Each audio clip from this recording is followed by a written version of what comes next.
नमस्कार, मी संदीप काळे. गेल्या अनेक दिवसापासून सकाळच्या तरुण असलेल्या एका चळवळीच्या माध्यमातून देशाच्या लाखो तरुणाईशी आपण बोलत असतो आणि ही तरुणाई ज्यांनी आपलं वेगळेपण जपलं आहे, अशा माध्यमातून वेगवेगळे प्रयोग आपण करत असतो. यशोगाथा आपल्या समोर येतात. दर आठवड्याला आपण अशा वेगळ्या व्यक्तिमत्वाशी बोलत असतो, ज्यांनी समाजामध्ये वेगळं काही केलेलं आहे, समाजामध्ये जे काही वेगळं करू पाहतात आणि त्यांच्या पावलावर पाऊल ठेवून हजारो युवक नव्याने वेगळं काही करण्यासाठी पुढे येतात. आज सकाळ माध्यम समूहाच्या यंग इन्स्पेक्टर नेटवर्कच्या या विशेष कार्यक्रमात मी संदीप काळे आपलं पुन्हा एकदा सर्वांचं स्वागत करतो.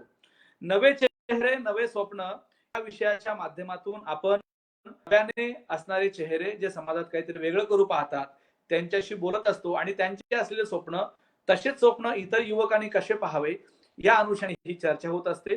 आज अशाच आपण दोन चेहऱ्यांना आपल्या सोबत संवाद साधणार आहोत, आपण त्याच्याशी बोलणार आहोत. खर तर राजकारण, समाजकारण या पलीकडे जाऊन युवकांनी केलं पाहिजे, काय केलं होतं या अनुषंगाने आपण ही चर्चा घडवतो. बहुतांशी सगळे युवक या चळवळीला फॉलो करतात, म्हणून आपण तरुणाईच्या माध्यमातून हा उत्कृष्ट असा संवाद निमित्ताने घडून आणतो. आज मी दोन अशा मान्यवरांना बोलवलेलं आहे ज्यांच्यामध्ये बऱ्याच गोष्टीमध्ये साम्यता आहे. जे दोघे जणही परदेशामध्ये शिकलेले आहेत, दोघे जणही मुरब्बी राजकारणाचे चिरंजीव आहेत. दोघांचाही वेगळा इतिहास आहे. सहकारामध्ये त्या दोघांनी छाप पाडलेली आहे. अशा दोन मान्यवरांना या ठिकाणी मी निमंत्रित केले आहे. पहिले आहेत अंकिता हर्षवर्धन पाटील, ज्यांनी सहकार, शुगर इंडस्ट्रीज, आता जिल्हा या सगळ्या वेगवेगळ्या माध्यमातून आपली छाप उमटवली. अवघ्या कमी कालावधीमध्ये एक आपलं वेगळं नाव त्यांनी या निमित्ताने केलेलं आहे. माहिती की जिल्हा परिषदेच्या निवडणुकीमध्ये सर्वाधिक मतदान घेऊन विजय झालेल्या परिषदेच्या सदस्य आहेत आणि विशेष म्हणजे राजकारण या विषयावर त्यांनी परदेशात शिक्षण घेतलेलं आहे. एक वेगळा ठसा या निमित्ताने त्यांनी महाराष्ट्राच्या राजकारणात उमटवलं आहे. त्यांचंही मी या ठिकाणी मनपूर्वक स्वागत करतो. अंकिताजी, आपलं मनापासून या कार्यक्रमात स्वागत आहे. दुसरे आहेत रोहन सुभाष देशमुख. रोहन सुभाष देशमुख यांनी आपल्या सहकार क्षेत्राच्या वेगळा ठसा उमटवला आहे. राजकारणामध्ये ते सदैव त्यांचं नाव असतं आणि खूप कमी वयामध्ये वेगवेगळे प्रयोग करणारा एक तरुण, राजकारणातला तरुण बापू म्हणजे सुभाष देशमुख यांचे चिरंजीव अशी रोहन यांची ओळख. कमी वयामध्ये या दोघांनी वेगळेपण जपलेलं आहे, केलेलं आहे. या दोघांशी मी खास गप्पा या निमित्ताने मारणार आहे. आणि राजकारण पलीकडे जाऊन युवकांनी आता काय केलं पाहिजे, कुठल्या भूमिका बजावल्या पाहिजे, कुठले बदल केले पाहिजे समाजकारणामध्ये, राजकारणामध्ये, या सगळ्या विषयाला घेऊन ह्या आमच्या गप्पा होणार आहेत. मी अंकिता आपल्यापासून सुरुवात करतो. तुम्ही परदेशामध्ये शिक्षण घेतलेलं आहे. खरं तर हा प्रश्न दोघांनाही असणार आहे. तुम्ही परदेशामध्ये शिक्षण घेतलेलं आहे, तिथली राजकीय पार्श्वभूमी, पद्धती आपल्या इकडं तसंच ती पद्धती आपल्याकडे आणलं तर काय बदल होऊ शकतं? तुम्ही आपल्या इकडली राजकीय पद्धती बदलण्यासाठी कुठले काय सूचना करा? नमस्कार संदीप काळेजी आणि सर्व तुमची सकाळ मधली टीम असो, साम टीव्ही मधली टीम असो, थँक्यू सो मच. तुम्ही मला आज या प्लॅटफॉर्म वरती इन्व्हाइट केलं आणि इथे बोलण्याची तुम्हाला आणि सर्वांबरोबर संवाद साधली मला इथे प्राप्त करून दिली. आणि परदेशामध्ये असं तुम्ही मला आता प्रश्न विचारलात, खरं तर तिथे जी एक इंडिपेंडन्स असतो, म्हणजे एज्युकेशन घेताना एक इंडिव्हिज्युअल मध्ये जो इंडिपेंडन्स असतो, मला असं वाटतं तो आपल्या इकडच्या करिक्युलम मध्ये आणणं अतिशय गरजेचं आहे. ज्याच्यामध्ये तुम्ही आता आपल्या इकडे इंजिनियर म्हटलं की तो फक्त इंजिनिअरिंग रिलेटेड ओरिएंटेडच काम करतो, किंवा डॉक्टर म्हटलं तर डॉक्टर ओरिएंटेडच त्याचं पूर्ण लाईन ऑफ वर्क राहतं. पण तिकडे तुम्ही मल्टिपल इलेक्टिव्ह ज्या पद्धतीने घेऊ शकता, वेगवेगळ्या ट्रेनिंग प्रोग्राम्स कशा पद्धतीने घेऊ शकता, आणि तिकडे एक स्कोप ची व्हरायटी तिथे एक वेगळ्या प्रकारे राहते. तर तशा पद्धतीचं शिक्षण, एक मल्टी कोलॅबोरेटिव्ह अप्रोच आपल्या इंडियन एज्युकेशन सिस्टम मध्ये आणणं अतिशय महत्वाचं आहे. कारण आपल्या इकडे पूर्ण भारतामध्येच युवा पिढी खूप मोठ्या प्रमाणात प्रत्येक क्षेत्रामध्ये आक्रमक आहे, पुढे येत आहे. वेगवेगळ्या संधी त्यांना आजच्या या एन्व्हायरमेंट मध्ये उपलब्ध आहे. टेक्नॉलॉजीच्या माध्यमातून सगळे एका चांगल्या रीतीने एकमेकांशी कनेक्टेड आहेत. ह्या कोविड सारख्या सिच्युएशन मध्येही सगळेजण एकमेकांशी टेक्नॉलॉजीच्या माध्यमातून मोठ्या प्रमाणात कनेक्टेड आहेत. लोक या माध्यमातून डिफरन्स पण क्रिएट करतात. तर अशी जेव्हा एक वेगळ्या पद्धती आपण आपल्या एवढ्या आपल्या अशा डेमोक्रॅटिक कंट्रीमध्ये जेव्हा आपलं एवढं पॉप्युलेशन आहे आणि एवढा मोठा युथ फोर्स आहे, आपण ह्या सिस्टम्स जेव्हा वेस्टर्न कंट्रीज कडून जेव्हा अडॅप्ट करू तर निश्चित पद्धतीने फरक पडेल असं मला वाटतं. रोहनजी, मला सुद्धा आपल्याला हा सेम प्रश्न विचारायचा आहे की परदेशामधली एकूण सगळी राजकीय पद्धती आणि आपल्याकडली राजकीय पद्धती, तुम्ही तिकडे होतात, अनेक वर्ष तिकडे तुम्ही अभ्यास केलाय, तर तुम्ही या दोन्हीमध्ये कंपॅरिझन कसं पाहता, काय करावे असे तुम्हाला वाटतं? नमस्कार.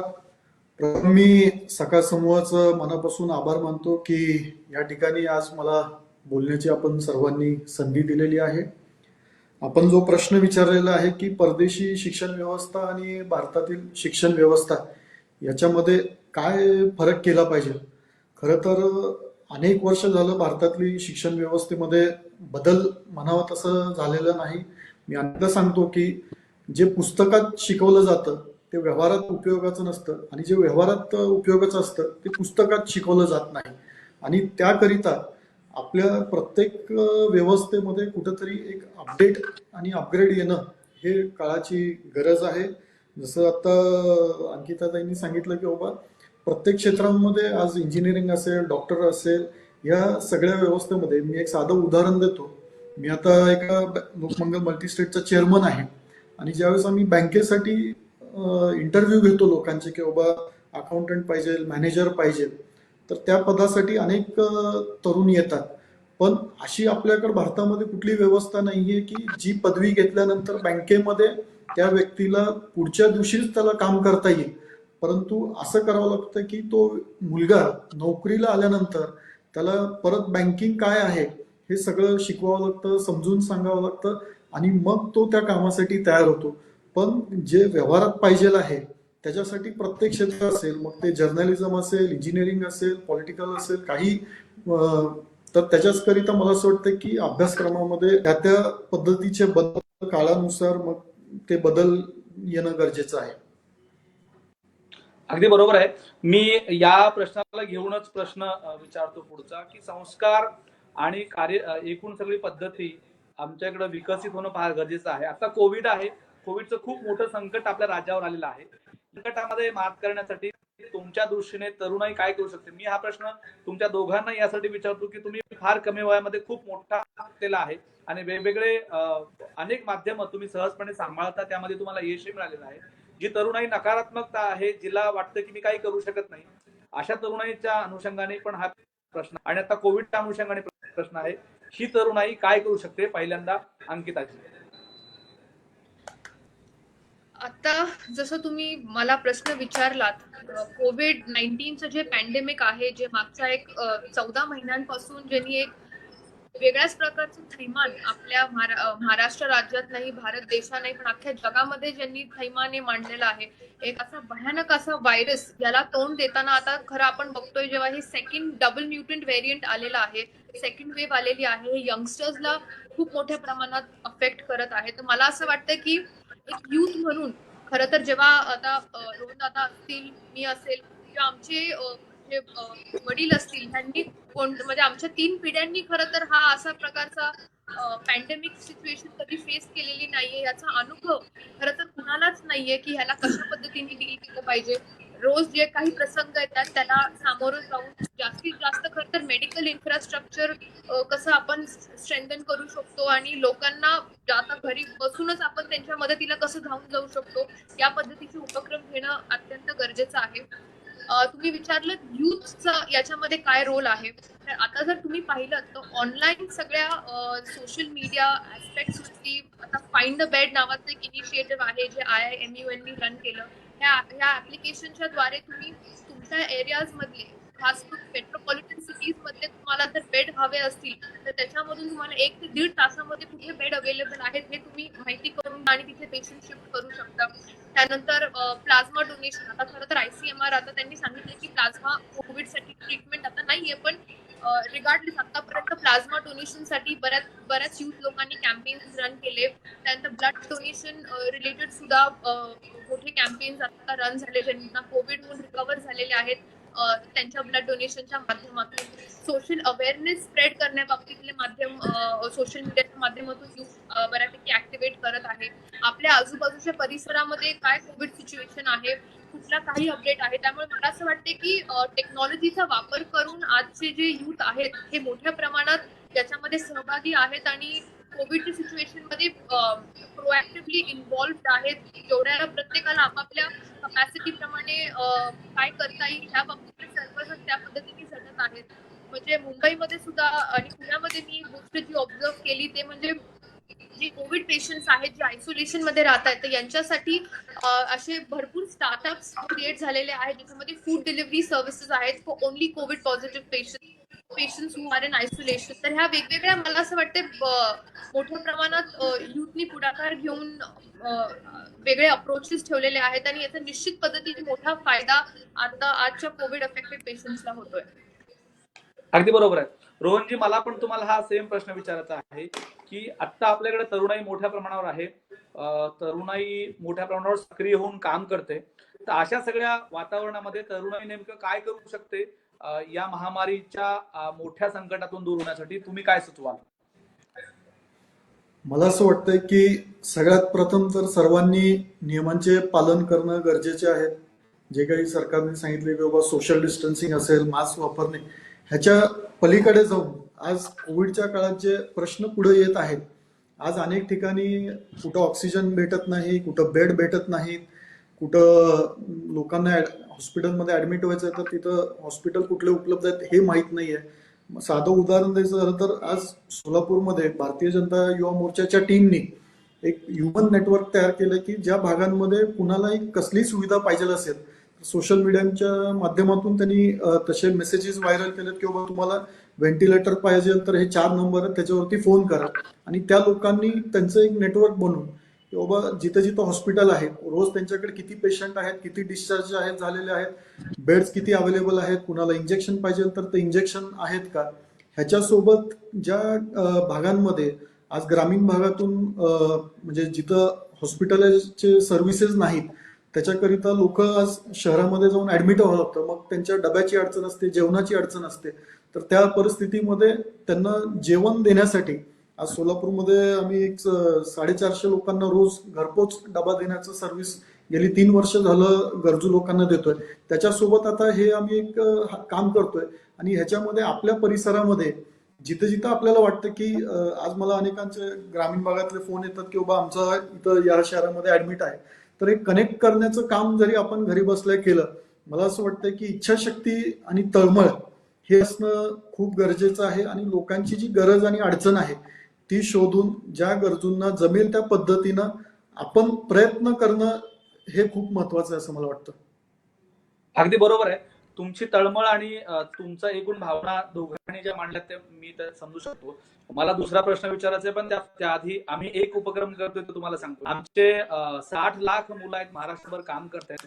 त्यापैकी आम्ही प्रत्येक जिल्ह्याच्या ठिकाणी 100 शूर योद्धे नावाने सुरू केलंय आणि त्या प्रोजेक्टच्या माध्यमातून ही 100 मुलं त्यागाला लीड करून तिथं असणारे प्रश्न सोडवत आहेत. आणि मला असं वाटतं की 15 तारखेपासून खूप चांगला महाराष्ट्रभर मिळतो आणि ही सगळी तरुणाई एकवटलेली या काम करतायत, मुलं सगळेजण. माझी विनंती आहे की आपण ही आपल्या सगळ्या कल्पना शक्तीच्या माध्यमातून या उपक्रमात सहभागी झाला तर नक्कीच फायदा होईल. माझी टीम तिथे येऊन तुम्हाला भेटेल त्या ठिकाणी येऊन. मला दुसरा प्रश्न विचारायचा दोघांनाही, जो आता राजकारणाशी संबंधित आहे की अंकिताजी, मी आपल्यापासून सुरुवात करतो. तुमच्या आजी राजकारणामध्ये होत्या, सक्रिय आहेत, जोरदार. आई पण वडिलांच्या सगळ्या प्रचाराची धुरा सांभाळतात, वेगवेगळ्या जिजाऊ बचत गटाच्या माध्यमातून त्या सगळीकडे सक्रिय असतात. म्हणजे वडिलांच्या बरोबर तुलनेमध्ये त्या काम करतात. असं अनेक विशेषतः इलेक्शनच्या वेळेस आपण पाहत होतो त्यांची तळमळ. तर या सगळ्या माणसांचा आपल्यावर थेट कसा परिणाम होतो आणि त्या झालेल्या चांगल्या परिणामाचे फळ साधारणतः आपल्याला कसे बघायला मिळतात? तुमचा एकूण अनुभव कसा आहे? अ, तर आता आमची तिसरी पिढी आमच्या घरातली आता राजकारणामध्ये सक्रिय आहे आणि खरं तर राजकारण आहे म्हणजे पॉलिटिक्स झालं की पॉलिटिक्स पेक्षा सुद्धा पब्लिक सर्व्हिस हे टॉपिक हा डिनर टेबल कॉन्व्हर्सेशन हा लहानपणापासून राहिलेला आहे. म्हणजे जेव्हा मी आणि माझा भाऊ आम्ही स्कूलमध्ये असल्यापासून एव्हरीडे बेसिसवरती कारण लोक मोठ्या प्रमाणात घरी यायची त्यांचे त्यांचे काही इश्यूज असतील हे कानावर पडून काय आपल्या तालुक्याची परिस्थिती आहे, तालुक्यातले काय स्ट्रॉंग पॉइंट्स आहेत, वीक पॉइंट्स आहेत किंवा काही समस्या आहेत, हे सगळं ऐकूनच खरं तर मी आणि माझा भाऊ आम्ही ह्याच्यामध्ये वाढलेलो आहोत आणि लोकांबरोबर एक लहानपणापासूनच एक वेगळी नाळ जी इंदापूर तालुक्यातल्या सीतेबरोबर एका कौटुंबिक पद्धतीची नाळ एक खरं तर लहानपणापासून जुळलेली आहे.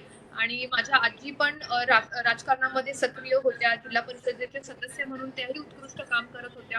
माझी आई जिजाऊ फेडरेशनच्या माध्यमातून महिला सबलीकरण सशक्तीकरणासाठी मोठ्या प्रमाणात त्याही काम अजूनही करतायत त्या.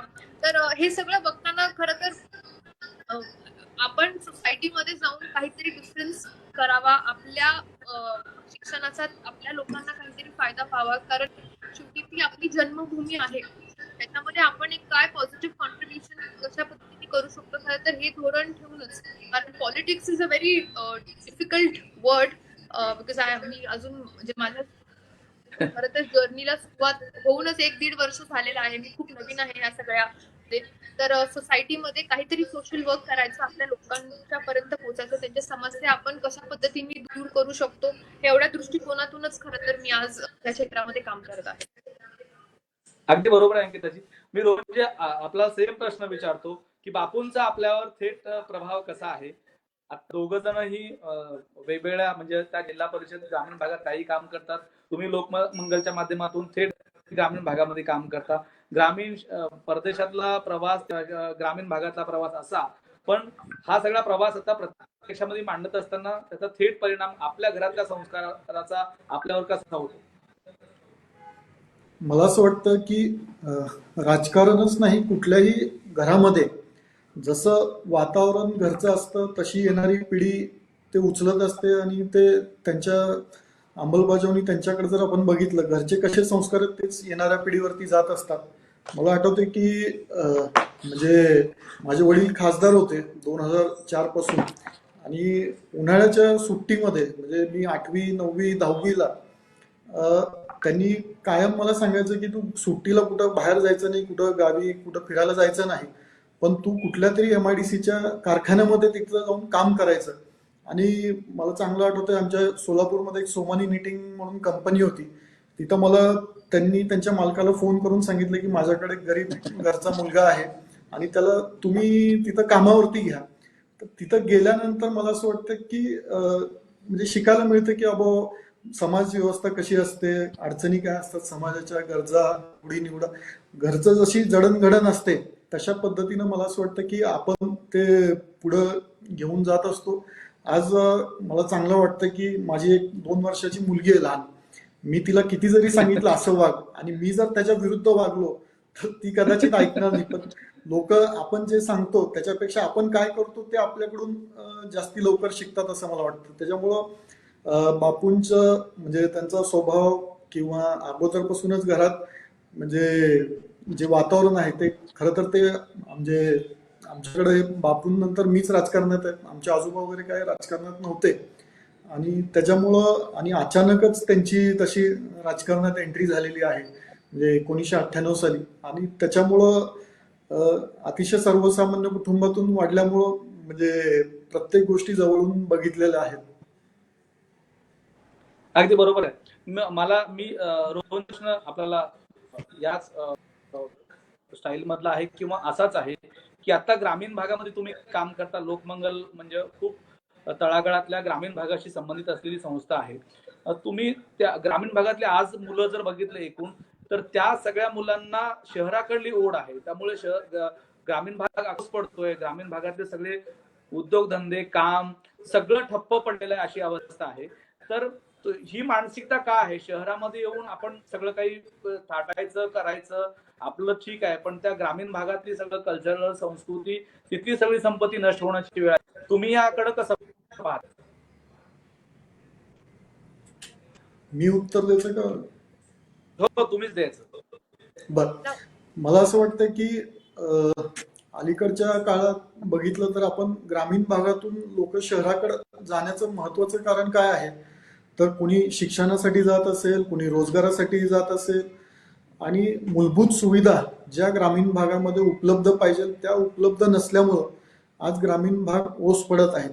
आणि याच्यामध्ये मला असं वाटतं की सरकारी व्यवस्था जी आहे हे सगळ्यात मोठं याच्या मागचं कारण आहे. कारण की आजही आपण बघतो एखादी IT इंडस्ट्री आली तर ती मेट्रो सिटीजमध्ये येतात, चांगले हॉस्पिटल मोठ्या शहरामध्ये असतात, चांगल्या शिक्षण व्यवस्था ज्या आहेत, चांगल्या कॉलेजेस शाळा या शहरी भागात आहेत. आणि साहजिकच आहे की ग्रामीण भागातल्या प्रत्येक व्यक्तीला किंवा कुठलाही ग्रामीण भाग असो किंवा शहरी भाग असो, प्रत्येक व्यक्तीला आपला विकास झाला पाहिजे हे त्याचं स्वप्न असतं. मी मोठा झाला पाहिजे, माझा विकास झाला पाहिजे हे प्रत्येकाचं स्वप्न असतं. आज कोविडच्या काळात जरी आपण बघितलं तर शहरातल्या मुलाला इंटरनेट चांगलं फॅसिलिटी आहे, त्याच्यानंतर इलेक्ट्रिसिटी वेळेवर मिळते, त्याच्या घरी स्मार्टफोन आहे. आणि तेच ग्रामीण भागात जर त्याला ऑनलाईन शिक्षण घ्यायचं म्हटलं आज विद्यार्थ्याला, इंटरनेट म्हणजे मिळेल का नाही ह्याची शाश्वती नाहीये, लाईटची सुविधा त्या ठिकाणी आहे का नाही, कुटुंब लहान असतात तिथं स्मार्टफोन म्हणजे घरात एक सापडलं तरी मुश्किल नाही. मग अशा व्यवस्थेमध्ये आज शिक्षण व्यवस्था समान म्हणजे शहरी भाग आणि ग्रामीण भागाला ती समान मिळत नाही. आणि त्याच्यामुळं मला असं वाटतं की एक शहर आणि ग्रामीण ह्याच्यात मोठी दरी पडत चाललेली आहे.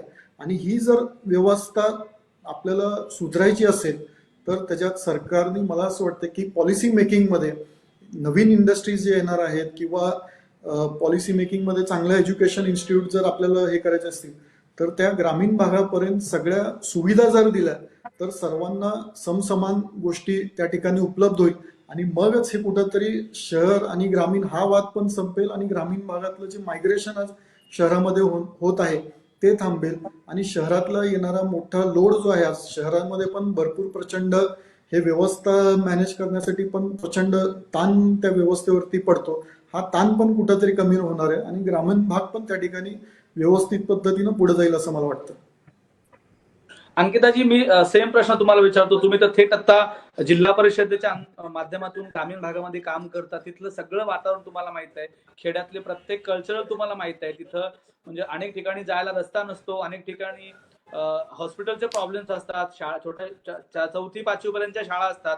म्हणजे हे सगळं वातावरण आपण ग्रामीण भागामध्ये अनुभवलेलं असतं एखाद्या तरुणाईने, म्हणून ते वातावरणामध्ये आपल्याला आयुष्य घालायचं नाही, म्हणूनच काय हे मुलं गाव सोडतात आणि शहराकडे धाव घेतात. तुम्ही कसं बघता या सगळ्या वातावरणाकडे?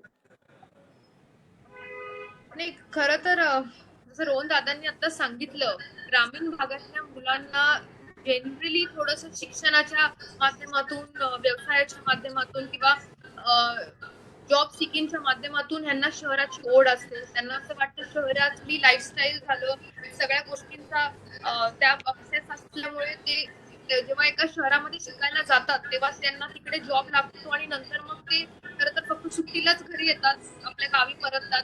त्यांना तिकडचे त्या आयुष्य लागते. पण आता सिच्युएशन थोडी काळांतराने बदलत चालली आणि मला असं वाटतंय की कोविड नंतर तर खूप मोठा फरक हा हे आपल्याला या सगळ्या दृष्टिकोनातून जाणवेल. मी स्वतः म्हणजे मुंबई पुण्यामध्ये शिकलेली, लंडन आणि US मध्ये होते, पण मी इंदापूरमध्ये राहते आणि मला याचा खूप अभिमान वाटतो की मी इंदापूरमध्ये राहते. आणि इंदापूर मधल्या जेव्हा तिकडचे युवक मला भेटतात, माझ्याशी संवाद साधतात, आता तिकडे मी थोड्या प्रकारे स्टार्टअप कल्चर क्रिएट करायचा प्रयत्न करते. घर बसल्या एम्प्लॉयमेंट कसं जनरेट होऊ शकतं, यंग युवती आहेत त्या युवतींना कशा प्रकारचे म्हणजे सोशल मीडियाच्या माध्यमातून कसे बिझनेसेस ते स्टार्ट करू शकतात, त्याच्यामधून अजून कसे ते एम्प्लॉयमेंट जनरेट करू शकतात. आणि आपण आणि आपल्या आजूबाजूच्या सगळ्या परिसरामध्ये आपण काय याचा पॉझिटिव्ह डिफरन्स क्रिएट करू शकतो. कारण आपण जर पाहिलं तर म्हणजे आता इंदापूर झालं, इंदापूर खरं तर पुण्यापासून दोन तासाच्या अंतरावरती आहे. त्यामुळे आता तशा प्रकारची शिक्षण संस्थाही आता इंदापूर मधल्या आजूबाजूच्या परिसरामध्ये झालेल्या आहेत. उत्तम प्रकारचं शिक्षण आज तिथं मिळतंय. विद्यार्थी आज घराजवळ आपल्या कुटुंबाजवळ त्यांना राहायला मिळतंय आणि त्यामुळे ह्या सगळा दृष्टिकोन लक्षात घेता खर तर हा ओढा, MIDCs पण मोठ्या प्रमाणात डेव्हलप झालेले आहेत. इंडस्ट्रियल डेव्हलपमेंट आजूबाजूच्या परिसरामध्ये पण चांगली झालेली आहे. तर सगळ्यांना आता आपल्या घराजवळ राहण्याचं महत्व आणि आता तर सगळेजण आपापल्या कुटुंबाबरोबरच राहत आहेत. कोविड सिच्युएशन मध्ये वर्क फ्रॉम होम सुरू आहे. एज्युकेशन फ्रॉम होम सुरू आहे.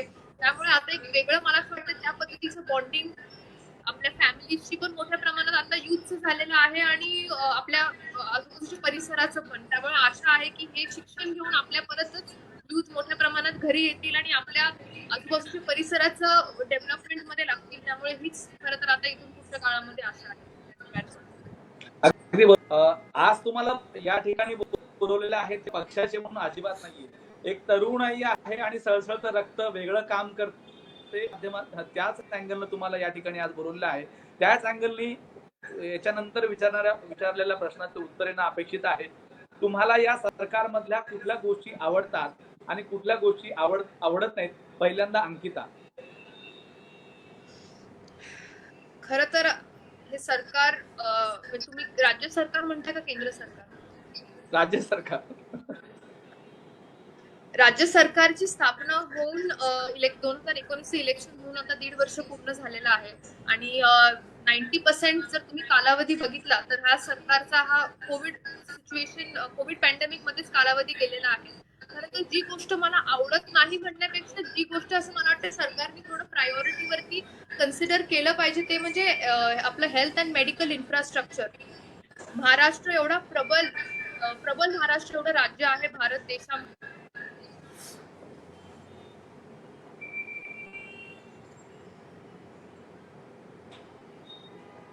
तुमचा आवाज ब्रेक होतोय अंकिताजी, तुमचा आवाज ब्रेक होतोय.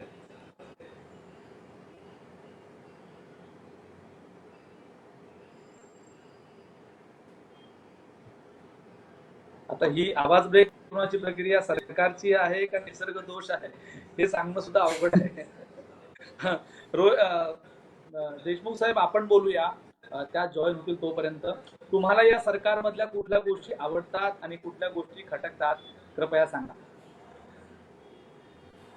मला जर विचारलं तर जसं आता अंकिताने सांगितलं की सरकार येऊन मुळात 2 वर्ष झाले, त्याच्यातलं 1.5 वर्ष तर कोरोनाच्या काळातच जवळपास गेलेलं आहे. आणि या काळात आपण जर बघितलं तरी सरकारचं खूप म्हणजे जी आकडेवारी आहे किंवा जी परिस्थिती आज महाराष्ट्रभर आपण बघतो त्याच्यामुळं निश्चितच असं वाटेल की म्हणजे ही परिस्थिती जर म्हणजे सरकारला नियंत्रणात खाली आणता येऊ शकली असती, पण त्याच्यावरती सरकार 100% फेल्युअर झालेलं आहे. मागच्या 1 तारखेला मी आता बघतोय की बाबा सरकारने लॉकडाऊन म्हणून घोषित केलं.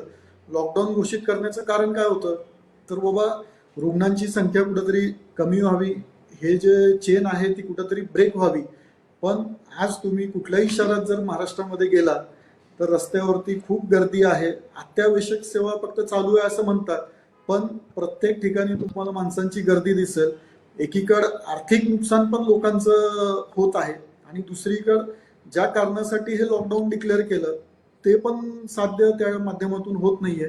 म्हणजे एक कडक लॉकडाऊन जर केलं असतं तर कमीत कमी लोकांना परत ज्यावेळेस बाहेर पडले असते त्यावेळेस पूर्ण ताकदीने तर बाहेर पडले असते. आज धड काम पण करता येत नाही आणि घरी पण बसून तोंड दाबून बुक्क्याचा मार सहन करायची परिस्थिती आज सरकारमुळे आलेली असं मला वाटतं.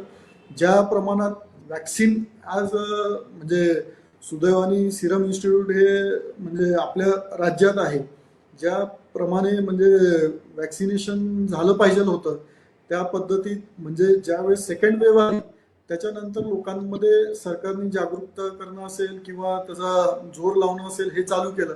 पण हे खरोखरच जर अगोदर जर केलं असतं, नोव्हेंबर-ऑक्टोबरमध्ये जर वॅक्सिन म्हणजे सगळ्यांना लसीकरण करून द्यायचं जर काम केलं असतं तर आज ही मला असं वाटतं की कंट्रोलमध्ये परिस्थिती आली असती. नियोजनाचा खूप मोठा अभाव या सरकारमध्ये जाणवतो रोज.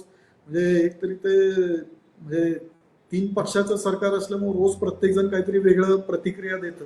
त्यामुळे आपल्याला मला असं वाटतं की म्हणजे सर्वसामान्य माणसाला जरी विचारलं तर तो सांगेल की आम्ही आज समाधानी नाही. रोहनजी, तुमची सुरुवातीची भूमिका पटली, नंतरची भूमिकावर आता खूप वेळ आपला चर्चा करावं लागेल असं आहे. पण सगळेजण प्रयत्न करतात हे काय कमी नाहीये. अंकिताजी, आपला आवाज कट झाला होता, तुम्हाला काही बोलायचं राहिले का? मी विचारला होता की सरकार सध्या जे काही करते त्यामध्ये तुम्हाला चांगलं पण काय दिसतं आणि कुठल्या गोष्टी खटकतात? एक सामान्य युवती म्हणून जेव्हा आपल्या देशामध्ये आणि राज्यामध्ये एवढी महाभयानक परिस्थिती कोरोनाची निर्माण झालेली आहे WHO सारख्या इंटरनॅशनल ऑर्गनायझेशन झालं, ICMR झालं, सगळ्यांनी सांगून सुद्धा की सेकंड वेव्ह ही फर्स्ट वेव्ह पेक्षाही महाभयानक असणार आहे आणि आपल्या यंगर जनरेशनला जास्त अफेक्ट करणार आहे. हे एवढी वॉर्निंग देऊन सुद्धा असं मला वाटतंय महाराष्ट्रातलं सरकार हे अपयशी ठरलेलं आहे आणि त्यांनी कुठल्याच प्रकारची योजना ही सेकंड वेव्ह जर जेव्हा हिट होईल महाराष्ट्रामध्ये तर ह्याचे प्रिव्हेंटिव्ह मेजर्स कुठल्याच प्रकारचे यांनी घेतलेले नाहीयेत. आज ग्राउंडवर काम करताना खूप अत्यंत वेदना होतात जेव्हा दिवसभर रात्री अपरात्री फोन येतात लोकांचे ऑक्सिजनसाठी, जेव्हा सामान्य जनता इतकी म्हणजे केविलवाणी पद्धतीने परिस्थितीमध्ये जात आहे. रेमडेसिवीर इंजेक्शनसाठी कंटिन्युअसली फोन येतात, 2-2, 3-3 दिवस लागतात रेमडेसिवीरचे एक इंजेक्शन एका पेशंटला मिळवून द्यायला. व्हेंटिलेटरची परिस्थिती महाभयानक आहे, हॉस्पिटल बेड्स अवेलेबल नाहीयेत. मग मला तुम्ही सांगा संदीपजी की एवढी परिस्थिती आपल्याला इटलीचं उदाहरण होतं, अमेरिकेचं उदाहरण होतं आपल्या समोर, युकेचं उदाहरण होतं. आपल्या गव्हर्नमेंटनी ह्या सगळ्या गोष्टी मेडिकल इन्फ्रास्ट्रक्चर मागच्या वर्षभरामध्ये हे स्ट्रेंथन करायलाच पाहिजे होत्या. म्हणजे माझं असं वैयक्तिक खरं तर मत आहे, जेव्हा आपलं बजेट मांडलं जातं किंवा जेव्हा इतर आपल्या सगळ्या गोष्टी फायनान्शियल गोष्टीच्या अलोकेशन होत आहेत, आता सगळी इकॉनॉमी स्टँड स्टिलवर आहे. कारण आपण वाचलो तरच आपल्या पुढच्या गोष्टी सगळ्या होणार आहेत. त्यामुळे प्रायोरिटी आता utmost important is your health, आणि हेल्थसाठी मला असं वाटतं ह्या सरकारनी लागणारे जेवढे काही इन्फ्रास्ट्रक्चरल गोष्टी आहेत याच्यामध्ये ह्या त्यांनी पूर्तता केलेली नाहीये. ग्रामीण भागातले जे पेशंट्स एवढ्या मोठ्या प्रमाणात आता दगावतायत, मृत्युमुखी पडतायत, त्याचं एकमेव कारण म्हणजे त्या पद्धतीची एक चांगली ट्रीटमेंट जर आपल्या ह्या लोकांना जर मिळाली तर निश्चित पद्धतीने खरं तर त्यांचे जीव वाचतील. पण लेट डायग्नोसिस होत आहे, डायग्नोसिस प्रॉपरली होत नाहीयेत, सीटी स्कॅन्स प्रॉपरली होत नाहीयेत, इंजेक्शन ऑक्सिजनची त्यांना पूर्तता त्या पद्धतीने होत नाहीत. एकेका बेडवर 2-2 पेशंट्स आज आपल्याला काय हॉस्पिटल्समध्ये दिसत आहेत. तर ही परिस्थिती महाराष्ट्र सारख्या राज्याची जेव्हा होताना दिसते त्यावेळी मला असं वाटते की खूप आत्मपरीक्षण करण्याची आणि प्रायोरिटीवरती ऍक्ट करण्याची गरज ह्या सरकारला निश्चित पद्धतीने आहे. आता थर्ड वेव्हची सुद्धा वॉर्निंग दिलेली आहे. थर्ड वेव्ह आपल्याला जर कर्टेल करायचं असेल तर मास वॅक्सिनेशन हे झालंच पाहिजे. आता सिरम इन्स्टिट्यूट हे पुण्यामध्ये बेस्ड हे वॅक्सिन इन्स्टिट्यूट आहे, असून सुद्धा आता पुण्यामध्ये वॅक्सिनेशन पूर्णपणे थांबलेलं आहे. वॅक्सिनचा इतका मोठा तुटवडा आहे. म्हणजे एका बाजूनी गव्हर्नमेंट राज्य शासन आम्हाला म्हणते की मास वॅक्सिनेशन करा, आम्ही इकडे ग्रामीण भागातल्या सगळ्या लोकांना सेंटर्सवर पाठवतोय, तिकडे एक 50 लस आणि 100 लसी उपलब्ध आहेत आणि वॅक्सिनेशनही कुणाचं पूर्णपणे त्या पद्धतीने होत नाहीये. त्यामुळे मला असं वाटतं की मोठ्या प्रमाणात मिसमॅनेजमेंट ह्या फॅक्टरमध्ये निर्माण झालेले आहे आणि याच्यावरती खरं तर अतिशय म्हणजे बारकाईने लक्ष देऊन काहीतरी तोडगा काढणं हे आता राज्य सरकारच्या दृष्टीने मोठं काम आहे. अगदी बरोबर आहे तुम्ही म्हणता ते. पण जेव्हा तुम्ही वेगवेगळ्या देशाची आणि आपल्या देशाकरता तेव्हा लोकसंख्येचा खूप मोठा त्याच्यामध्ये मोठी तफावत आहे. त्यामुळे आपल्या इकडं जे काही आपल्याला मिळते सुविधा ते 10 लोकांच्या तुलनेमध्ये एका लोकांमध्ये अशी एकूण सगळी परिस्थिती आहे. पण एकूण आपण बघितलं तर यंत्रणा आणि सरकार काही अंशी का होईना काम करते, कामाला लागले अशी पण परिस्थिती आहे. मुंबई सारख्या ठिकाणचं उदाहरण आपण पाहतोय की जिथे बऱ्यापैकी मुंबईमध्ये लोकांना कोविडच्या या सगळ्या संकटातून बाहेर काढण्याचं काम सातत्याने होऊ लागले. तुम्ही म्हणता तसं ग्रामीण भागामध्ये परिस्थिती वाईट आहे, पुण्यामध्ये तर खूप वाईट परिस्थिती आहे. एनिवे मी दुसऱ्या प्रश्नाकडे येतो. एक प्रश्न आता आपण सरकार आणि या एकूण राजकारणावर घेतला, त्या अनुषंगाने येणारा प्रश्न पण पुढचा की राजकारणामध्ये तरुणांना जी आता संधी आहे ती योग्य पद्धतीने आहे का? तुम्ही एक युवती म्हणून त्याकडे कसं पाहता तुम्ही? प्रत्येक म्हणजे मी कुठल्या अमुक एका पक्षाच्या बाबतीमध्ये विचारत नाही, तर मी एकूण सगळ्या देशातल्या राज्यातल्या राजकारणाच्या अनुषंगाने हा प्रश्न विचारतो की युवकांना जी संधी दिली जाते त्याला घेऊन तुम्ही समाधान?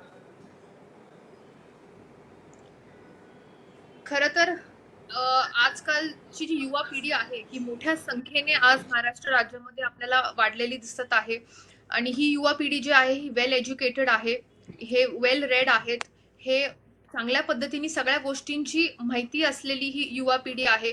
टेक्नॉलॉजीच्या माध्यमातून प्रत्येक गोष्ट तंतोतंत आजच्या पिढीला सगळ्या गोष्टी बाबतीत ते अपडेटेड आहेत. त्याच्यामुळे मला असं वाटतं एका युवा पिढीला ह्या समजण्यासाठी युवा नेतृत्वांची महाराष्ट्रामध्ये मोठ्या प्रमाणात गरज आहे. आणि कारण जनरेशनल गॅप जो आहे हा खूप इथून पुढच्या काळामध्ये जास्तीत जास्त वाढत चाललेला आहे.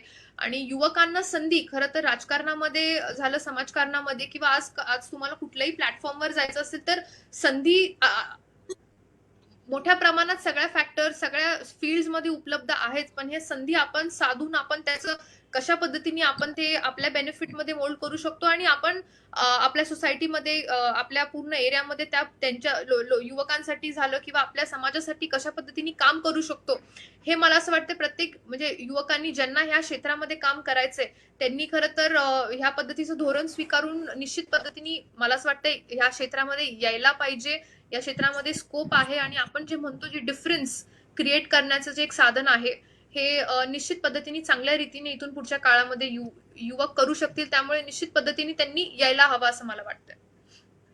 रोहनजी, तुम्ही काय सांगाल? राजकारणामध्ये युवकांना आता संधी दिली जाते सगळ्या पक्षामध्ये? मला असं वाटतं की कुणी आपल्याला संधी देईल त्याच्यासाठी आपण वाट बघत राहू नये.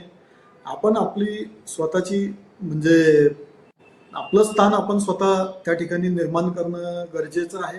कारण की पूर्वी एखाद्या राजघराण्यात जर माणूस जन्माला आला तर तो राजा व्हायचा.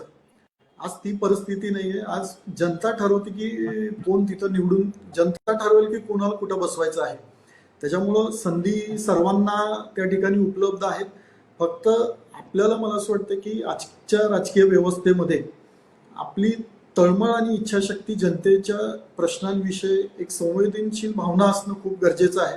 कारण की जसं एखाद्या विद्यापीठामध्ये म्हणजे ते विद्यापीठ ठरवतं की त्याची गुणवत्ता काय आहे काय नाही, तसं राजकीय व्यवस्थामध्ये आज जनता ठरवते की तुमच्यात ते गुण आहेत का नाही. आणि त्याच्यासाठी सर्वसामान्यांसाठी अहोरात्र आपण झटणे, काम करणे, प्रयत्न करणे, आणि हे जर केलं तर आपोआप आपल्याला संधी त्या ठिकाणी उपलब्ध होऊन जाते. कारण की आज महाराष्ट्रामधले आजचे जर आपण सगळे निवडून आलेले जे उमेदवार जर बघितले, अनेक उमेदवार सर्वसामान्य घरातून आलेले आहेत, ज्यांना कुठलंही राजकीय पार्श्वभूमी नाही, पाठबळ नाही, पण स्वतःच्या कर्तृत्वावरती ते त्या ठिकाणी पुढे आलेले आहेत. त्याच्यामुळं आपलं स्थान आपण निर्माण करावं असं मला तर सर्वांना सांगावंसं वाटतं. तुम्हाला पुढचाही प्रश्न आहे.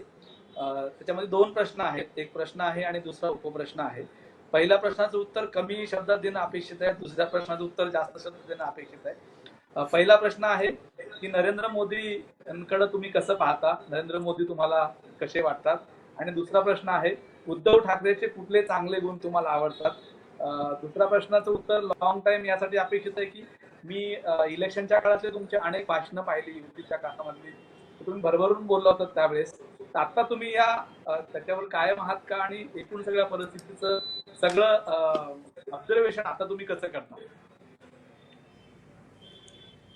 मला असं वाटतंय की मोदी साहेबांबद्दल जर कमी शब्दात सांगायचं जर म्हटलं तर अखंड भारताचा नेतृत्व करणारा एक धाडसी, सच्चा, निर्भीड नेता म्हणायला हरकत नाही. बोलतो त्यांच्याबद्दल. आणि आता तुम्ही सांगितलं की उद्धव साहेबांबद्दल जास्त ह्याच्यात बोलायचं, त्यांच्यातले चांगले गुण जे मला आवडतात किंवा त्यांच्यातलं जे चांगलं वाटतं, मला असं वाटतं की ते ध्येयवेडे आहेत, प्रचंड सहनशील व्यक्तिमत्व आहे. साक्षात आमच्याकडे सोलापूरला स्वामी समर्थ आहेत, त्यांचं एक वाक्य आहे, भिवू नकोस मी तुझ्या पाठीशी आहे, असं ते आहे. पण हे कशासाठी असावं हे तरुणांनी घेतलं पाहिजे. म्हणजे ध्येयवेड असलं पाहिजे का? तर 100% ध्येयवेड सगळ्यांनी असलं पाहिजे. जोपर्यंत आपलं ध्येय आपण साध्य करत नाही तोपर्यंत माणसांनी त्याच्यासाठी प्रयत्न आणि काम केलंच पाहिजे. पण त्याच्यासाठी आपले तत्व जे आहेत ते बाजूला ठेवून काम न करता ते तत्वाशी आपण प्रामाणिक राहिलं पाहिजे, हे मी सांगेन. त्यांच्यातली जी प्रचंड सहनशीलता आहे, म्हणजे एकीकडं जर अन्याय होत असेल, चुकीचं काम होत असेल, भ्रष्टाचार होत असेल आणि जर ते आपण सहन करत असेल तर ती सहनशक्ती काही उपयोगाची नाही. ती सहनशक्ती कुठं असली पाहिजे हे माणसाला मला असं वाटतं की कळलं पाहिजे. ऍडजस्टमेंट एक खूप चांगला गुण त्यांच्यात म्हणायला हरकत नाही. माणसाने कधीतरी आयुष्यामध्ये एक पाऊल पुढं मागं हे केलंच पाहिजे म्हणजे व्यवस्थेमध्ये. पण कुठं एक पाऊल पुढं आणि कुठं एक पाऊल मागं हे मला असं वाटतं की तरुणांनी ते जाणून घेतलं पाहिजे. मी जसं म्हटलं साक्षात म्हणजे स्वामी समर्थाचं रूप आहे, देव माणूस आहे की बाबा भिवू नकोस मी तुझ्या पाठीशी आहे. नेतृत्व करणारा नेता आणि लीडर जर असेल तर त्यांनी मला असं वाटतं की प्रत्यक्षात जमिनीवरती उतरून फील्डवरती उतरून काम केलं पाहिजे. एखाद्या नुसतं आयपॅडच्या मागे जर राहून आपण काम करत गेलो तर त्या व्यवस्थेला अर्थ नाही. लोक तुमच्या मागे काय चालू आहे हे जोपर्यंत तुम्ही प्रत्यक्षात डोळ्यांनी बघत नाही, अनुभव घेत नाही, तोपर्यंत त्या समस्येवरती आपण उत्तर काढू शकत नाही. त्याच्यासाठी म्हणजे लोकांच्या पाठीशी तुम्ही असलं पाहिजे, पण ते करत असताना एक पाऊल तुमचंही त्यांच्यासोबत पडला पाहिजे हे मला सांगावंसं वाटतं. अंकिताजी, तुम्ही काय सांगाल नरेंद्र मोदीजी आणि उद्धव ठाकरे यांच्याबद्दल? माननीय पंतप्रधान नरेंद्र मोदीजी यांनी मला असं वाटतं आपल्या आजपर्यंतच्या भारताच्या इतिहासामध्ये कुठल्याच प्राईम मिनिस्टरनी एवढं इंटरनॅशनली इंडियाचं नाव लौकिक हे केलेलं नव्हतं. आणि इंडियन म्हणजे ते पूर्ण US मध्ये असू किंवा smallest of the smallest eastern European कंट्रीमध्ये असू, म्हणजे नरेंद्र मोदी यांनी भारताचं नाव लौकिक, भारताच्या कल्चरचं नाव लौकिक, आपल्या पूर्ण संविधानाचं असेल, आपल्या पूर्ण इंडियन्सचं असेल, आपल्या आपण ज्याच्यासाठी मानलो जातो, ह्या सगळ्या गोष्टी त्यांनी मोठ्या प्रमाणात मला असं वाटतंय आपल्याला जगावरती एका प्लॅटफॉर्मवर आज इथं नेऊन ठेवलेलं आहे. इंटरनॅशनल समिट्स मध्ये म्हणा किंवा इंटरनॅशनल सगळ्या प्लॅटफॉर्म्सवर ऑर्गनायझेशन्स मध्ये आता इंडियाला एक इम्पॉर्टंट ऑलमोस्ट एक म्हणतो ना आपण एक super power in the making he image करण्यामागे जर कोणी आतापर्यंत सक्सेसफुल झालेलं असेल तर ते आपले प्राईम मिनिस्टर नरेंद्रजी मोदी आहेत. त्यामुळे मला असं वाटतं हे खूप मोठं योगदान हे त्यांचं आपल्या पूर्ण देशासाठी आहे. आणि महाराष्ट्राचे मुख्यमंत्री माननीय उद्धवजी ठाकरे साहेबांबाबतीत जर बोलायचं राहिलं तर त्यांच्या मागच्या 1.5 वर्षाच्या कारकिर्दीमध्ये मी ज्या गोष्टी ऑब्झर्व केल्या एक युवती म्हणून, ते म्हणजे त्यांच्या बोलण्यामध्ये जे एक स्ट्रेट फॉरवर्डनेस आहे, त्यांच्या बोलण्यामध्ये जी क्लॅरिटी आहे आणि ते जे बोलतात ते डिलिव्हर करतात. आणि महाराष्ट्र म्हणजे एक एक कुटुंब आहे, एक एक त्यांचा स्वतः परिवार आहे आणि ते ज्या कॉन्फिडन्सनी ज्या सगळ्या गोष्टी करतात, म्हणजे ते कोविड सिच्युएशन असू किंवा इतर सर्व जे काही निर्णय त्यांनी आतापर्यंतच्या त्यांच्या कारकिर्दीमध्ये घेतलेले आहेत, तर मला असं वाटतं एक वेगळ्या प्रकारचं कॉन्फिडन्स त्यांनी ते पूर्ण आजच्या महाराष्ट्रातल्या जनतेच्या मनामध्ये निर्माण करतात.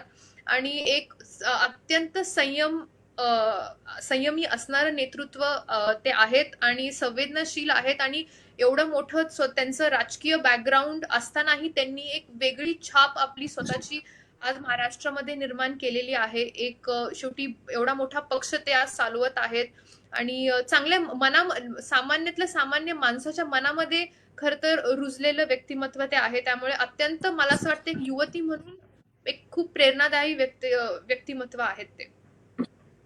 अगदी बरोबर आहे. मला आता एक प्रश्न तुमच्या दोघांनाही कॉमन यासाठी विचारायचा आहे.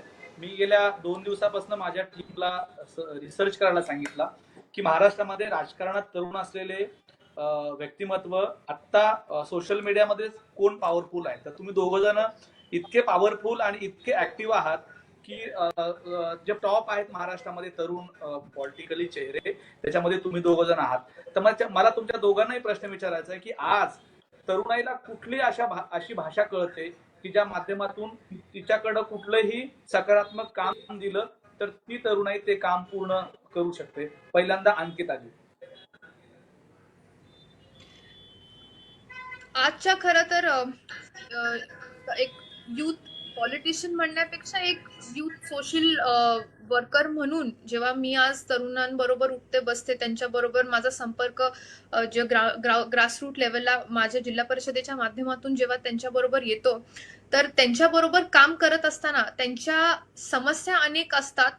पण आजची युवा पिढी खरं तर ही कॉन्टॅक्ट बेस्ड युवा पिढी आहे, ग्रासरूट लेवल बेस्ड युवा पिढी आहे. म्हणजे आमच्या वडिलांच्या राजकारणाच्या पद्धतीमध्ये आणि आता आमच्या ज्या ह्या समाजकारणाच्या पद्धतीमध्ये अत्यंत फरक आहे. आजकाल तुम्हाला ऍज अ युथ लीडर तुम्हाला ऑन ग्राउंड अवेलेबल पाहिजे, तुम्हाला लोकांना तुमच्याकडे तुमचा ऍक्सेस पाहिजे, त्यांच्या ज्या अडीअडचणी असतील ते समजून घेण्यासाठी तुम्हाला पेशन्स पाहिजेत. त्यामुळे ह्या सगळ्या वेगवेगळ्या फॅक्टर्स ह्या सगळ्या दृष्टिकोनातून येतात. त्यामुळे जबाबदारी खरं तर खूप मोठी आहे आणि 24/7 राऊंड द क्लॉक आपल्या युवकांसाठी, ह्या युथ पिढीसाठी तुम्हाला अवेलेबल राहावं लागतं आणि आम्ही राहतो सुद्धा. कारण कारण ही रिस्पॉन्सिबिलिटी खूप मोठी आहे. ओके, रोहनजी तुम्ही काय, तरुणाईला कुठली भाषा आता आवडते ज्या माध्यमातून त्यांना सांगायला पाहिजे? मला असं वाटतंय की तरुणांना त्यांच्या भाषेत बोललेलं म्हणजे त्यांच्या विषयाबद्दल बोललेलं, त्यांच्या अडचणीबद्दल बोललेलं, त्यांची भाषा बोललेलं आवडतं. कारण की आज कुणाला म्हणजे परराज्यात म्हणजे इतर देशात काय चाललंय ह्याच्यापेक्षा आज माझं पोट भरतंय का हे खूप महत्वाचं आहे. आज आमच्याकडे जेव्हा लोक प्रश्न घेऊन येतात, लोकांना काय जर अपेक्षित आहे हे जर बघितलं तर कुणाला तरी नोकरी हवी आहे, कुणाचं दवाखान्याचं काहीतरी प्रश्न आहे, कुणाचं गव्हर्नमेंट सिस्टीम मध्ये काहीतरी म्हणजे अडचणी अडकलेल्या आहेत, त्या काम पूर्ण करून पाहिजे असतात. आणि लोकांना कुणाचा जय जयकार आज करायचं वेळ राहिले नाही. जो काम करतो ते लोकांना त्याच्यावरती दिसतात, त्याच्यावरती ते स्वतःची मतं तयार करत राहतात. पूर्वी म्हणजे एक घर जर काँग्रेस सोबत असेल आणि एक भाजप सोबत असेल तर ते पिढ्यानपिढ्या त्या पक्षाला ते मतदान करत असतात. पण आजचा तरुण हा स्वतंत्र विचाराचा आहे. त्याला त्याला जे पटतं आणि त्याला जे आवडतं ह्याच्यावरती तो आपलं मत त्या ठिकाणी ठरवत असतो. त्याच्यामुळं मला असं वाटतं की त्यांच्यासोबत कनेक्ट होत असताना आज मोठ्या चॅलेंजेस, आज खरं तर चॅलेंजेस म्हणायला हरकत नाही. कारण की काळप्रमाणे वेळेप्रमाणे खूप लवकर म्हणजे लोकांची शॉर्ट टर्म मेमरी असते आजकाल. म्हणजे आज काय घडलं हे अजून एक वर्षाने विचारलं तर कदाचित विसरून जातील. त्या त्या वेळेसच्या प्रसंगावरती म्हणजे लोक आपलं मत लगेच बदलतात आणि त्याच्यामुळं तुम्हाला सातत्याने म्हणजे बरोबर ट्रॅक वरती राहावं लागतं. इकडं तिकडं तुम्हाला जाऊन चालणार नाही. त्याच्यामुळं तरुणांशी कनेक्ट होत असताना तुम्हाला तुमच्यातला प्रामाणिकता हा जागा ठेवावा लागणार आहे. तुमच्यातला जो सेवाभाव आहे तो त्या ठिकाणी जागा ठेवावा लागणार आहे. तरच लोक तुमच्यासोबत कनेक्ट होतील असं मला वाटतं. अगदी बरोबर आहे. फेसबुकच्या माध्यमातून खूप लोक, मुलं शेकड्याने प्रश्न विचारतात, पण दोन प्रश्न मला असं वाटतं की कॉमन आहेत बऱ्यापैकी. एक पहिला प्रश्न आहे, राजाचाच मुलगा राजा का होतो? म्हणजे घराणेशाही का सातत्याने आपल्याकडे आहे? अनेकांनी उदाहरणं दिलेली आहेत. विश्वजित कदमांचं आहे, अमित देशमुखांचं आहे. खूप अशी उदाहरणं आहेत की ज्या माध्यमातून तरुणाई असं म्हणते की राजाचाच मुलगा राजा का होतो? म्हणजे घराणेशाही आपल्याकडं सातत्याने चालत आलेली आहे आणि ती घराणेशाही थांबणार कधी? सर्वसामान्यांना राजकारणात संधी कधी मिळणार? हा एक प्रश्न आहे. आणि दुसरा प्रश्न असा आहे की केंद्र सरकार राज्याला या काळात सुद्धा चांगली वागणूक देत नाही. म्हणजे ट्रीटमेंट व्यवस्थित नाहीये, निधी दिला जात नाहीये राज्याकडं. इथं शिवसेनेचं सत्ता आहे किंवा वेगवेगळ्या पक्षाची सत्ता आहे, भाजपा वगळता, म्हणून तर दुजाभाव आहे, असाही प्रश्न आहे.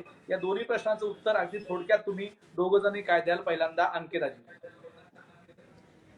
आता घराणेशाही बाबतीत जो तुम्ही आता मला प्रश्न विचारलात, खर तर आता सामान्य कुटुंबातलाही व्यक्ती जो मातीत रुळलेला आहे, जो गावात राहून लोकांमध्ये मिसळून ज्याला एक स्वतःची छाप उमटवायची आहे आणि ज्याच्या मनामध्ये तळमळ आहे लोकांचे प्रश्न सोडवण्यासाठी, अशी ही व्यक्ती खूप मोठ्या प्रमाणात, खर तर याची संख्या जर तुम्ही बघितली आणि ज्याचा राजाचा मुलगा परत राजा आणि नेपोटिझम इन पॉलिटिक्स हा तुम्ही प्रश्न आता विचारलात, तर खरं तर आता हा पूर्णपणे ट्रेंड हा मोठ्या प्रमाणात बदलत चाललेला आहे. आणि मला असं वाटतं एक 5 ते 10% आता मला असं वाटतं राजकारणाच्या, म्हणजे ती जिल्हा परिषद असू, आमदारकी असू किंवा खासदारकी असू किंवा अजून इतर कोणतेही दुसरे प्लॅटफॉर्म्स असू, आता याच्यामध्ये जर तुम्ही बघितलं, तुम्ही सामान्य लोकांशी जर तुमची नाळ जुळलेली असेल, तुम्ही त्या मातीतून जर आलेला असेल, तर निश्चित पद्धतीने लोकांमध्ये तुमचा एक्सेप्टन्स असतो आणि तुम्ही एक वेगळ्या प्रकारचा ठसा उमटून तुम्ही तुमचं नाव खरंच निश्चित पद्धतीने कमवू शकता. आजकाल आता पूर्ण जनरेशन चेंज झालेलं आहे. पॉलिटिक्स, राजकारण जे आहे हे पहिल्यासारखं आता राहिलेलं नाहीये.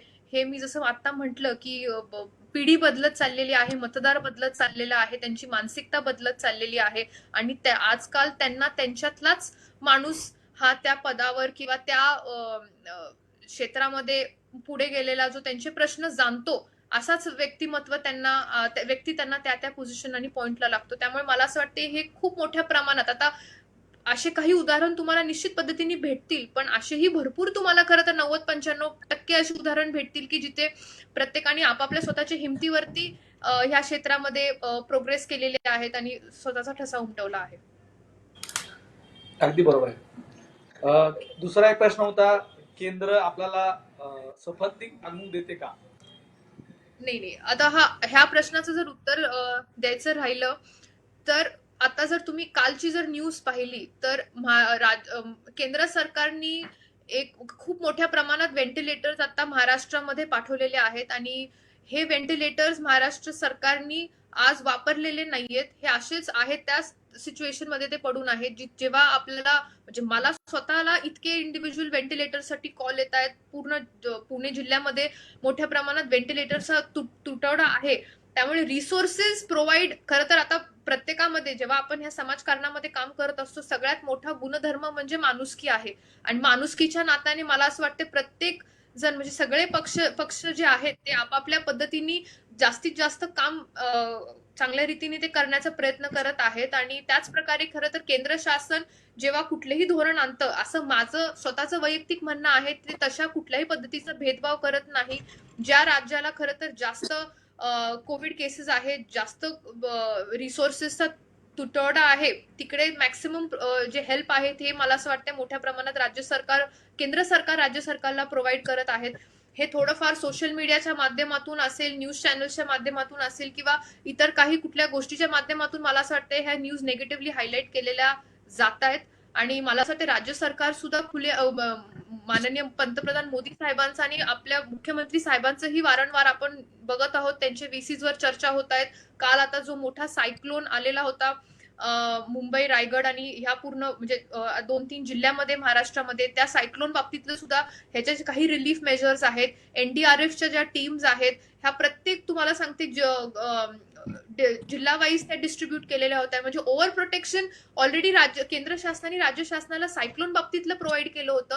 तर कोविड बाबतीतलं तर निश्चित पद्धतीने मोठ्या प्रमाणात त्यांनी त्या पद्धतीची सहायता खरं तर प्रोव्हाइड केलेलीच आहे. पण मला असं वाटतं की ह्याचं मिसरिप्रेझेंटेशन जे आहे हे कुठल्या तरी मीडियाच्या माध्यमातून असेल, सोशल मीडियाच्या माध्यमातून असेल किंवा लोकल सगळ्या ह्या ग्रुप्सच्या माध्यमातून हे नेगेटिव्हली केलं जात आहे आणि मला असं वाटतं खरं तर आता ह्यात कुणी पडू नये कारण ही राजकारण करण्याची किंवा असे काही अफवा पसरवण्याची वेळ नाहीये. ही आपल्याला लोकांकडे धावून त्यांच्यासाठी आपण कशा पद्धतीने कुठल्या प्रकारे मदत करू शकतो ही खरं तर ती वेळ आहे आणि ही सगळ्यांनी जाणून घेणं अत्यंत महत्वाचं आहे. रोहनजी, मला असं वाटतं की पहिला जो प्रश्न होता की राजाचाच मुलगा राजा, कुठल्याही क्षेत्रांमध्ये जर आपण बघितलं एखादा डॉक्टर असेल आणि त्याचा मुलगा जर डॉक्टर झाला तर त्यांना एक एस्टॅब्लिश असतं काही त्यांचे क्लायंट्स म्हणजे जे काही रुग्ण असतात ते ठरलेले असतात. त्या लोकांना ते नाव आवडलेलं असतं, त्या कुटुंबाशी ते जोडलेले असतात. वकील असेल किंवा CA असेल, कुठल्याही प्रोफेशनमध्ये एखाद्या माणसाला जर त्याच्या पूर्वीची पार्श्वभूमी, त्याचे वडील किंवा त्याच्या कुटुंबात जर कोण त्या पद्धतीचं त्या क्षेत्रात जर काम करत असेल तर निश्चितच त्या व्यक्तीला त्याचा फायदा होत असतो. तशाच पद्धतीनं आज राजकीय कुटुंबामध्ये काम करत असताना आज सर समजा आमचे वडील एखाद्या क्षेत्रात म्हणजे वडील आज राजकारणात आहेत, गेली 15 वर्ष 20 वर्ष ते राजकारणात काम करतात. काही लोकांचं त्यांचं संबंध जोडलेलं असतात, नातं जोडलेलं असतं. त्याचा फायदा अप्रत्यक्षात आम्हाला 100% होतो का तर त्या ठिकाणी होत असतो. पण याचा अर्थ असा नाहीये की मी त्यांचा मुलगा आहे म्हणून लोक मला मतदान करतील किंवा निवडून देतील, हे पूर्णपणे त्या ठिकाणी चुकीचं आहे. एक पहिल्या वेळेस देतील संधी, पण दुसऱ्या वेळेस मात्र स्वतःच काहीतरी कर्तृत्व त्या ठिकाणी अपेक्षित असतंच. तर कारण की लोक प्रत्यक्ष उघड्या डोळ्यांनी सगळं गोष्टी निरीक्षण करत असतात. आज प्रत्येक पक्षामध्ये मला असं वाटतं की अनेक तरुण जर आपण बघितले, आज आमच्याकडे सोलापूर जिल्ह्यात राम सातपुते म्हणून आमदार आहेत. अतिशय सर्वसामान्य कुटुंबात कुठल्याही पार्श्वभूमी नसताना पहिल्या निवडणुकीमध्ये विजयी होऊन आज ते त्या ठिकाणी आमदार झालेले आहेत. पण त्याच्या मागं म्हणजे ABVPचं काम ते पूर्वी करत होते, पक्षाने त्यांना त्या पद्धतीनं संधी दिली म्हणून ते आज इथपर्यंत पोहोचू शकलेत.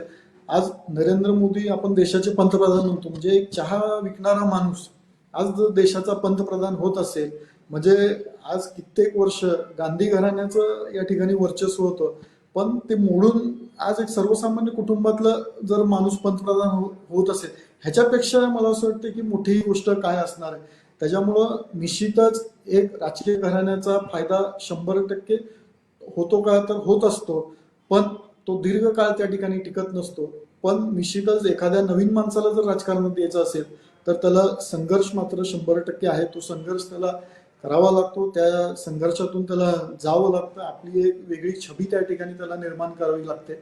आणि हे म्हणजे प्रत्येक क्षेत्रामध्ये, हे फक्त राजकारण नाही तर प्रत्येक क्षेत्रात माणसाला त्या ठिकाणी अनुभव करायला मिळतो. दुसरा जो प्रश्न आहे की केंद्र सरकार राज्य सरकारला या ठिकाणी मदत नाही करतं. आज मला असं वाटतं की केंद्र सरकारने पूर्णपणे राज्याला मुभा दिली की तुमचे निर्णय तुम्ही घ्या. फक्त म्हणजे निर्णय देण्यासाठी मुभा दिली नाही तर त्याच्यासोबत लागणारी सगळी सपोर्ट सिस्टीम ज्याला आपण म्हणतो. आज तुम्ही जर बघितलं म्हणजे मागच्या पूर्ण म्हणजे 1 महिन्याचे गडकरी साहेबांचे तुम्ही ट्विट काढा, फेसबुकचे पेज काढा, त्यांनी जे काम केलेलं आहे, आज राज्यातला जो काही ऑक्सिजनचा म्हणजे तुटवडा होता त्याच्यासाठी स्वतः प्रयत्न करून स्वतः 24 तास त्या ठिकाणी ह्याला फोन कर, त्याला फोन कर, इकडून ऑक्सिजन कसं त्या ठिकाणी उपलब्ध होईल. म्हणजे हा काय राजकारणाचा भाग नाहीये, पण बाबा आपण इथले एक मंत्री आहोत त्या उद्देशाने आज ते या ठिकाणी काम करतात. केंद्र सरकार पण म्हणजे हे आरोप करतात की आम्हाला जीएसटीचेच पैसे मिळाले नाही. जे रडत बसून मला असं वाटतं की आरोप प्रत्यारोप करून मार्ग निघत नसतो. त्या ठिकाणी आपल्याला प्रत्यक्षात आज अनेक गोष्टी या ठिकाणी सरकार वॅक्सिन पुरवठा जे आहे, ज्या राज्यात जेवढी रिक्वायरमेंट आहे त्याचा समान त्या ठिकाणी पुरवठा वॅक्सिनचा केलेला आहे. ऑक्सिजनचं आपण जर बघितलं तर आज म्हणजे केंद्रातले मंत्री आपल्याकडे या ठिकाणी म्हणजे मागच्या आठवड्यातलंच मी उदाहरण ऐकलं की चव्हाण साहेबांनी, अशोक चव्हाण साहेबांनी नांदेडला एखादं येणारं ऑक्सिजनचं टँकर हे कुठंतरी ओरिसाला जात होतं, त्यांनी गडकरी साहेबांना फोन केला की जरा ते हे करा. तर त्या ठिकाणी त्यांनी लगेच त्या ठिकाणी दुसऱ्या मिनिटात ते टँकर जो जात होता तो बोलवून घेतला.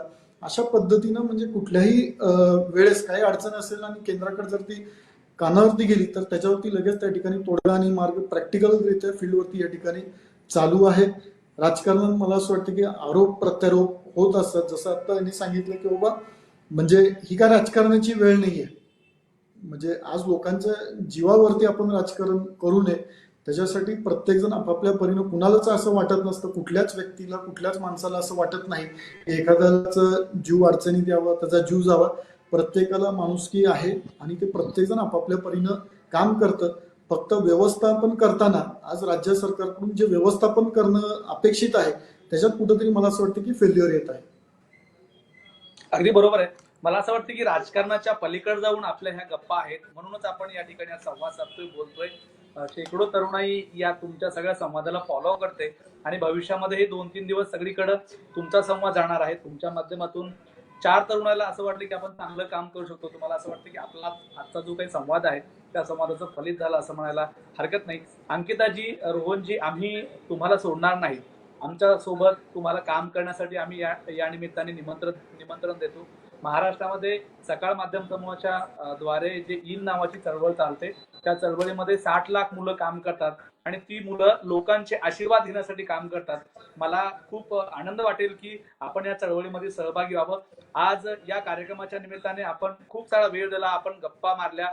मी ज्या पद्धतीनं तुमचा रिसर्च करत होतो त्यापेक्षाही तुम्ही बोल्डपणाने उत्तर दिलीत आणि मला असं वाटतं की खरंच भविष्यामध्ये राजकारण म्हणून तुमच्याकडे पाहायला पाहिजे. तुमच्या अवतीभोवती महाराष्ट्राचं राजकारण भविष्यामध्ये फिरेल. आम्ही सगळेजण सकारात्मकता घेऊन काम करणारे तरुण आपल्या नेहमी सोबत असू, पण त्यावेळेस सोबत असताना कुठलाही पक्ष असणार नाही, लोकांचे आशीर्वाद सोबत असतील. आज तुम्ही वेळ दिलात त्याबद्दल आपल्या दोघांचेही, अंकिता आणि रोहन, आपले मनापासून आभार. Thank you so much. धन्यवाद. Thank you sir.